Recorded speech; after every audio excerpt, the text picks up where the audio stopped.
So, dropping in on one of the most important bikes I have ridden in years. And I'm not talking about some 10 grand electrified superbike here.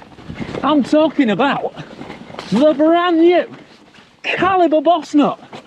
The return of the people's affordable full suspension have-a-go hero. The bike, I would say, started more mountain bike careers in a really awesome way than any other bike in British mountain biking history. That's a big old shout, isn't it? And I'll be doing a full live ride review and tech check review, but up here at Stainburn today, the bike's actually been dropped off by Jonny, the man behind the design at Calibre. So I'm going to be chatting to him about how you design an affordable bike now, what are the decisions behind the design, because while it's similar in a lot of ways to the old Bossnut, it's also closer in some ways, kind of splits the difference. That's what I'm trying to say, between the old Bossnut and the Century, if you remember that, the longer travel twin 29er bike, because Bossnut was always 27.5-inch wheels, whereas this bike now double 29, and whereas Bossnut was 130 front and rear. Even its longest travel versions, it gradually grew. I think there were 5 different variants of Bossnut and it's kind of 20 to 15, I think 2020 lifespan. It gradually grew in travel, grew in capability, got fancier with bikes like the BBB, Big Bad Barry, and then they produced the longer travel Century. So I'm going to dip into a bit of that development story, and also how they rekindled what has to be one of the most iconic and most recognised brand names. Even if you're into superbikes, you always knew, if you had a mate who wanted to get into biking, the Bossnut was the thing to tell him. Isn't that right, Jonny? That is right. Well, first impressions, absolutely cock on. That is a sick trail. Welcome to Stainburn, love. That's awesome. So the idea is, I'm not going to shoot my mouth off and tell you all about the bike now, because then there'll be no point in you watching the live ride review.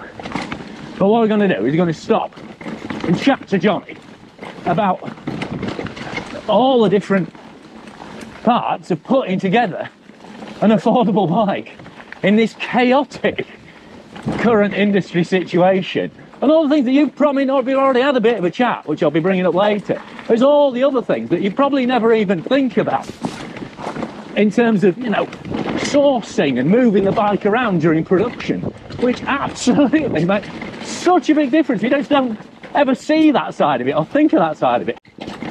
Right, I've just said to promise to Jonny here that I'm not going to overtalk and make sort of braying donkey noises every time he sounds something like Jimmy Carr. So, Jonny, Here we are. off of Calibre, the new Bossnut. I mean, this is a big deal. I mean, obviously it's a big deal for you, but I think this is a big deal for British mountain biking overall, mate. Careful of that stump. Right. So, what is a Bossnut now? The Bossnut is, we set out to make the ultimate affordable full suspension bike, and we put everything we learned from the previous generation Bossnuts and the Century into this bike. And it's not just been things we've learned through ourselves, it's things we've learned from the community of Bossnut riders, the kind of cult status that the Bossnut had. Because it had, I mean, big old Facebook presence and everything like that. Again, you know, it's a people's hero. Yeah, and you know, people were really proud to ride a Bossnut. You see people at a trail centre love their Bossnuts. You know, they had their own grips, their own pedals, they'd upgraded the stem, but they wanted to talk about it. They wanted to tell you about the Bossnut. Yeah. And they were stoked to ride a Bossnut, and they could do everything that this guy over here on his £5 grand Santa Cruz could do as well. You know? So and that for me, it was like you say, the people's bike. It's just as capable, and I feel a bit smug riding it. Yeah, absolutely. Yeah, it's that classic. I mean, we love an underdog. Yeah. Over in England, and it was the classic overperforming underdog bike. That's it. But so quite a lot's changed though, hasn't it? I mean, looking at this, why isn't this? Because this is closer now, it seems, to a Century. It's 29ers both ends. Yeah. It's slightly more travel. It's 140, 135, isn't it? But even the colours quite Century-ish in the kind of lines of the frame. Yeah. It was the Century was essentially the first Calibre that we designed from the ground up. We opened all the tools for the forgings for the Century. The tube set was ours, and that was our enduro bike out of the box. Yeah. So we loved the Century, but it was a plough. It was a bike to ride over stuff really fast. Yeah. And me and Mike worked on that bike together, and that was exactly what it was set out to be. It was set out to be a big burly thing. You could open the box and go and ride hard rock on it, and that was that bike. We were very, very conscious we didn't want this to be that. Yeah. We really wanted to keep the poppy, playful feel of the old Bossnut, and we wanted it to cover ground, as well as the old Bossnut did, and be a trail bike, a short travel trail bike.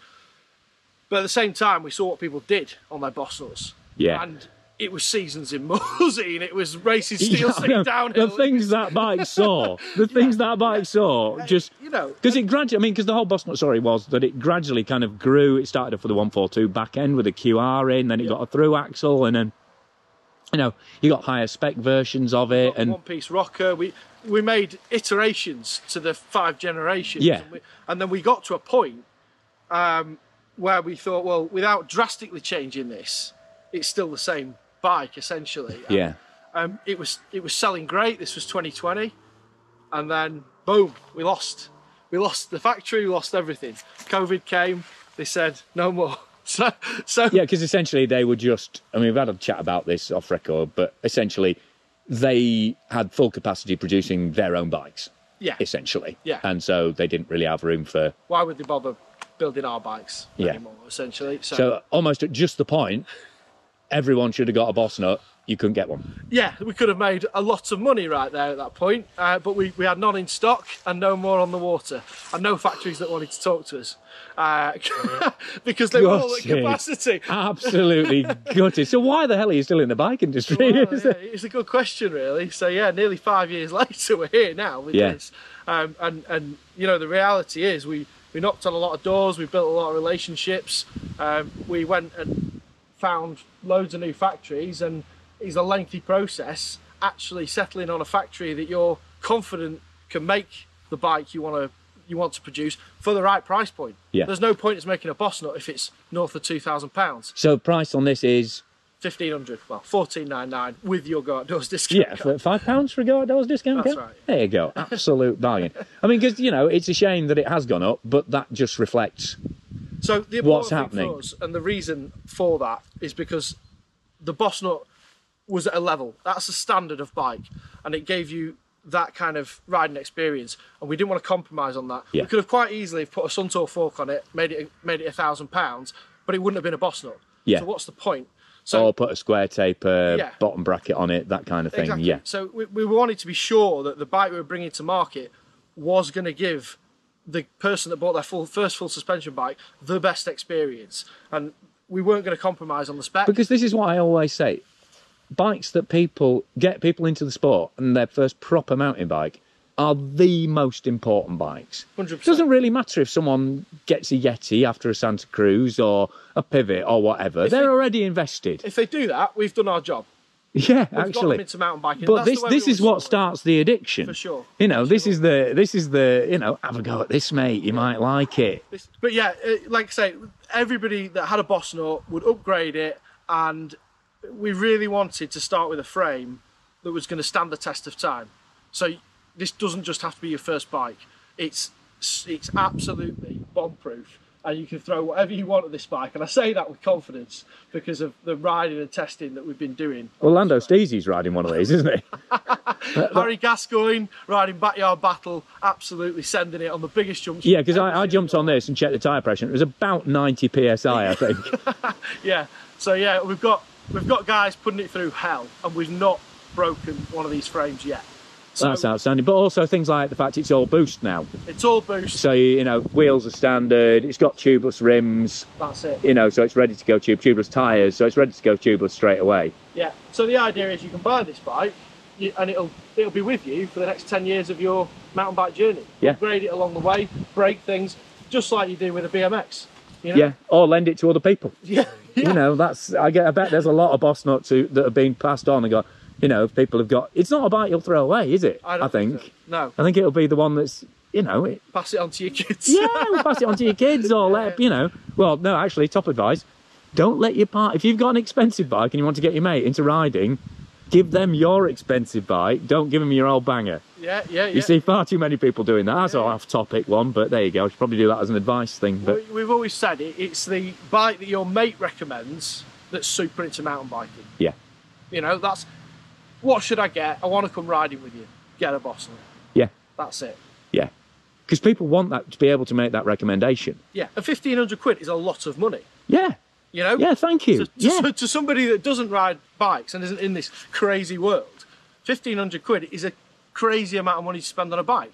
And trying to explain that to somebody off the street to get them into your sport. Bush bike? Exactly. For that much? Bloody car for that. Yeah, with plastic pedals. My Honda Civic with 1,200. Yeah, exactly. Yeah.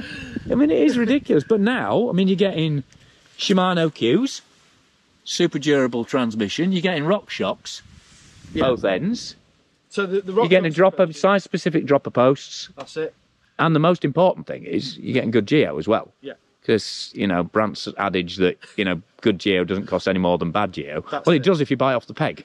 Well, exactly what this isn't. And actually, I think there's a lot of comments you see online, and a lot of people kind of presume that that's what these bikes are, and they really are not. This is SolidWorks from the ground up, our design. You know, this down tube this is our own tool. It's a full custom tube set. All the forgings are our own. You'll recognise the linkage from the Century, and you'll think, oh, it's exactly the same as the Century. But what you won't know is we really liked it, and it's made at different forges in a different part of the world. But we've kept the same design there because we'd learned that was absolutely bomb-proof, and we loved it. Yeah, it's new dropouts because we had some of those break, so we've updated them. We've got stronger parts where we knew there were weaknesses. So this is really the culmination of years and years of learning from. Because when was Bossnut 2015 originally? 2015. Yeah, so it's a long time. If you hung on a little bit longer, it could have been 10th anniversary. Yeah, exactly. But I mean, I think another thing to point out: aluminium, not cheap to make. I mean, you don't have to buy a mould, but there's a lot of investment, like you're saying, forgings and things like that. Yeah. Whereas I think people would be shocked how many carbon bikes, certainly in the mid-range, are just off the peg. Oh yeah, certainly. I mean, you've watched the World Cup. You watched the World Cup XC. There's a lot of brands you've never heard of from Europe. Yeah. And you could easily go on AliExpress and probably find, you know, I mean, it's not just talking about, oh, that looks a bit like a Scott. I'm talking about things that are branded as another bike. Yeah, for sure. And selling for a lot of cash. I've tested them and ridden them. Yeah. You know, no names, no pack drill, but no, alloy, there's a lot of big brands who've got moved, like Santa Cruz, stopped making alloy because it was too much like hard work. Yeah. You know, they price up a Chameleon and they're like, oh, no one's going to buy that bastard. It's ridiculously expensive. And even, you know, you talk to Trek and things like that, they're like, oh, it's really hard putting those features and carbon onto an alloy bike. Yeah, of course it is. I mean, getting, you know, because the wide range of sizes as well, we've got 5 sizes of this because you've got an extra small, haven't you? Yeah, we really... You know, kids riding Bossnuts is what makes us smile. And even if their parents have bought it them, that's them getting into mountain biking. Yeah. You know, and that's their parents can afford to buy them that for Christmas or something. Yeah, like or they can do enough of a paper round and then, you know, walk the granny's dog or whatever. Off eBay, you know, second-hand one. And that is awesome. So we didn't want to get rid of the 27.5 bike. You know, we really because that's an easy way to cut costs, isn't it? Only produce it in medium and large. Yeah, so we don't want to do that. We want everybody to be able to ride one. You know, it's complete unisex bike, 5 sizes, and the extra small is a 27.5 basically for the young rippers. And if I get my way, I'll do a 26-inch at some point. Excellent. You know? Yeah, because you go to somewhere like Malvern's, the amount of kids. Yeah. riding little bikes. It's awesome. Yeah. And again, And you go to France and you see everyone riding Commensals, the little full suspension Commensals, and you're like, hang on a minute, we're not doing this. Yeah. You know, so there's opportunity there. All kids don't have to be riding terrible bikes. You know? Yeah. So, but going back to manufacture, it's quite interesting. Just like hearing you talk about all the things that people never really think about, like if you get a bike made in this factory, does that suddenly make it hard to get this tyre? For sure. You know, even if you can get that brand of tyre, you might not be able to. That brand of tyre might not make the tyre you want in that factory. Yeah, and so all of a sudden, you know, that adds a massive cost. It's like, well, that bit of bike needs to come from over there, so that's added like $10 to the price of a $20 piece or something daft like that. Sure. Yeah, and there's parts on this bike that weren't made in the country we needed them to be made in, and we had to go and talk to people and say, we really like these grips, please can you make them in this part of the world so that we can get them on our affordable bike, you know? These are super comfortable lock-on grips. They're the contact points, you know? Yeah, because again, super important. Yeah. So many brands do that wrong. Yeah. And that's the first, I mean, that's, oh, I'm going in to go outdoors. Oh, that feels nice. I like that. That's a nice connection. You know, it's that literally first contact stuff is so important. Exactly. So now we've got these grips being made in the same countries as our different factories for different models, and we're going to spec these across the range because we love them. You know, we've finally found one that we can afford to put on the bikes. Yeah. It feels great, and you know, and does the job, and all our team riders ride them, and no one has to swap the grips out. Yeah. And again, the dropper for us, it was a huge thing.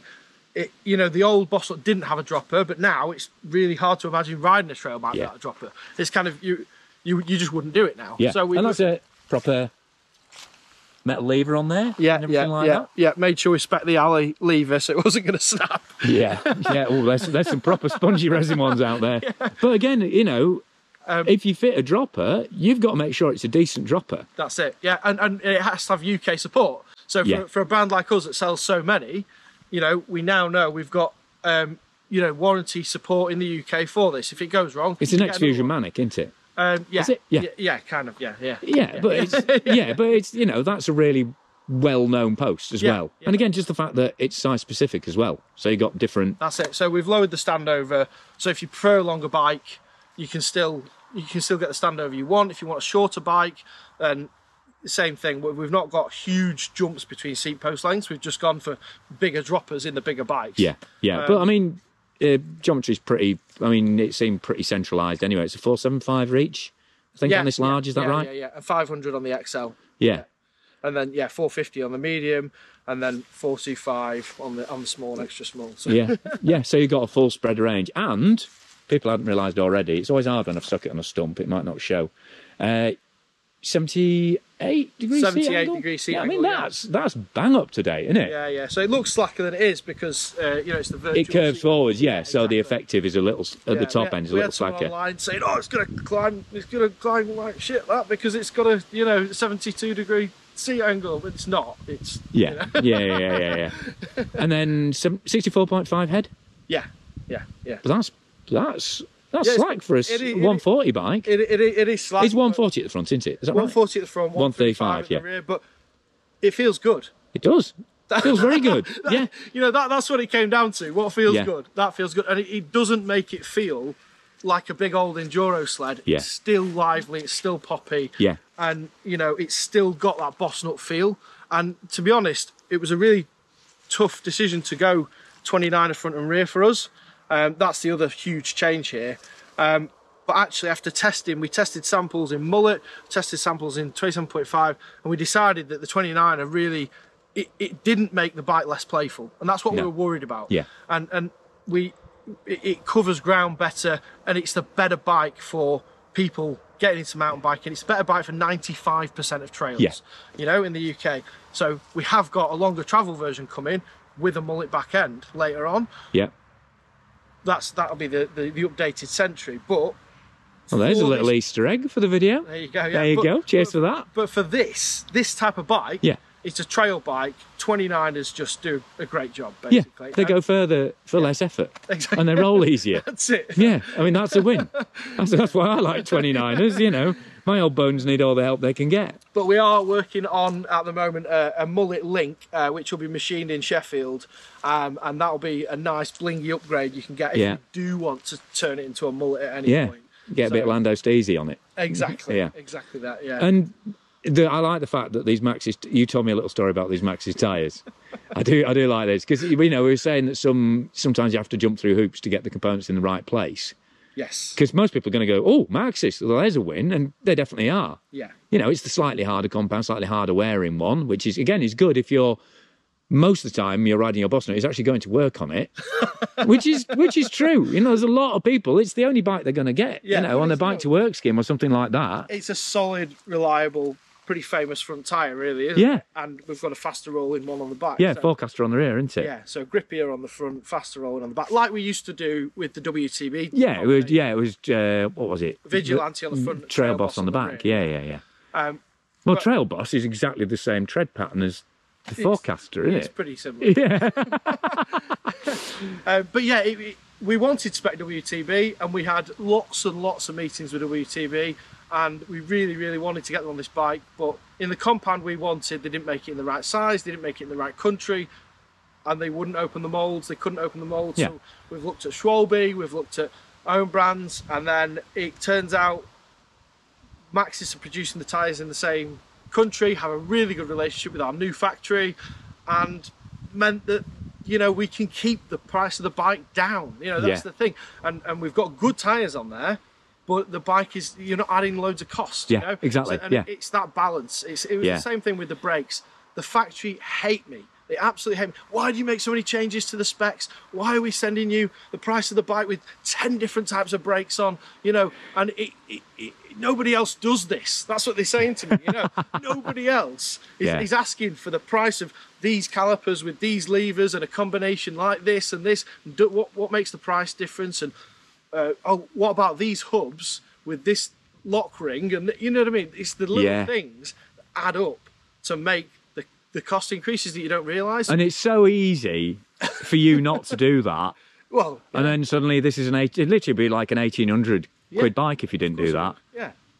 With no difference with no gain in performance. No, and that's, either. No, and also I think that, although obviously it has difficulties being small scale, because there's only so much you can push manufacturers and vendors and stuff before they just go, do you know what, you're just a massive pain in the arse. For sure, yeah. Go and play with somebody else. Go and do somebody else's head in, Jonny. Yeah, exactly, yeah. But on the other hand, because this is the only full suspension bike you're producing at the moment, you can really drill into the details, and it's something you're obviously personally invested in. Oh yeah, we had to do a big presentation to the factory to tell them why the Bossnut was so important. Yeah. We've got all the old media, we've got it on a projector in the factory, and we're saying this is the legacy of the Bossnut, and this is why you have to give us the most competitive price, because if this bike doesn't win the reviews, we don't get the traction, and you know, and that's it. And they had to make sacrifices to make this bike. Yeah, but even but that's good of them, because really the UK doesn't matter.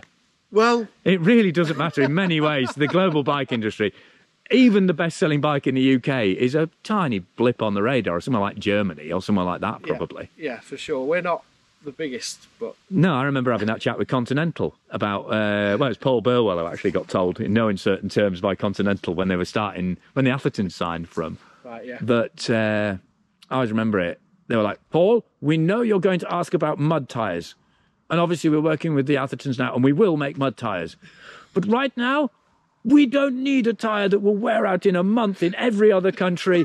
Your market is tiny. No one will buy it full price. There is no point. It is on the list, but it's definitely not at the top of the list. Yeah. Right now, it's more important that these tyres we're making last for 7 months on the roof of a tin shed in Bangladesh. Yeah. Because we will sell millions of these and not 100. Yeah, and it was just like this. Yeah, that's basically what WTB said to us. You know, it was like, you haven't got the volume, we can't give you the tyres you want. Yeah. Yeah, it's like, well, fair enough. You know, that is the harsh reality of it. But I think it's really important that people know how hard it is to hustle on this. It's good, yeah. Like we tested, you know, all sorts of Clark's 4-pot brakes, lots of different Tektro brakes. You know, couldn't get to the price point with SRAM brakes. These Shimano's allowed us to make this bike and gave us the performance we needed, and in combination with the Shimano hubs, altogether brings the whole package price down, because if you buy because they're durable as hell. Yeah, and that's actually great news. If you buy the centre lock rotors with the centre lock Shimano hubs, that's a huge cost saving from a 6-bolt. Right. And if you try and buy Tektro or anything else, you then have to upcharge for the centre lock locking ring. True. Yeah, because everybody's kind of, because Shimano, it's in Shimano's interest for them to sell you effectively a complete bike. Yeah, essentially. Yeah. And you know, at least with Shimano, you can get parts. It's reliable. These, you know, they're solid brakes. Yeah, absolutely. It's all in the details. Like the saddle, we've tested so many different saddles over the years, and this is ours. But I mean, you've not skimped on the detailing though. Like you say, it's a really nice linkage on there. But you've got 2 accessory mounts under the top tube there. That was important for me. I just love riding with that pack, and obviously getting a bottle in here as well. And that's a full-size bottle on the larger frames as well. Full-size bottle, yeah, and you can get the really big Fidlock bottle in there as well. Yeah, I noticed that on your bike. Yeah. So that's really, really cool.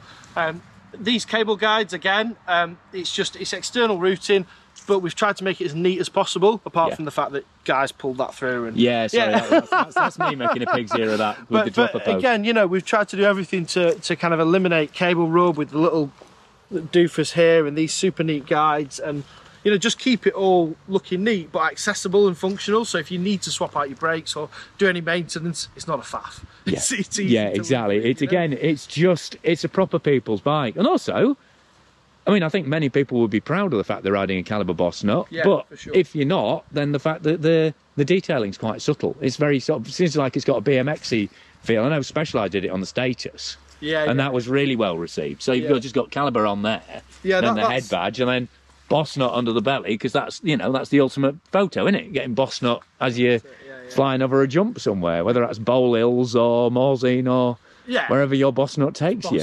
You know, but it's awesome because people see it and they go, "What is that bike?" And they want to look at it. They don't know what it is. And then they're super surprised when they see it's a Bossnut. You know? You know, we've updated our. We had a CB on the head tube, but we got a letter from Chris Boardman. He didn't like that. But we like Chris Boardman. We think he's great, so we just changed it. Yeah, it needed an update anyway. Yeah, so. Fair enough. Yeah, there you go, Chris.